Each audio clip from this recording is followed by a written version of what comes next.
Quan la poses en marxa s'ha acabat ja.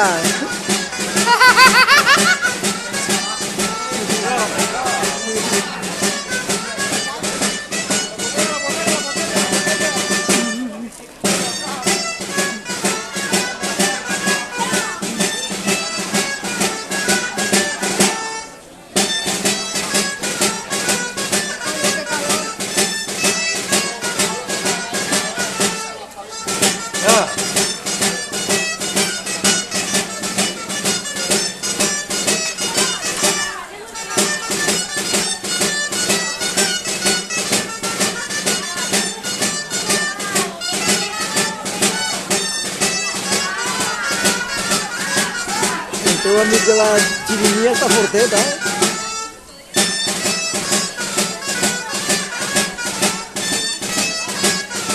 Però tenia que estar tocant el fallero, no això. Calla, calla, calla.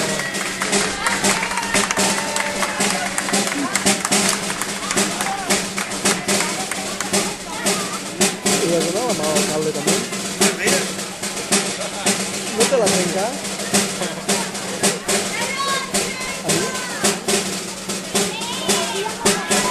A mi no me la donava.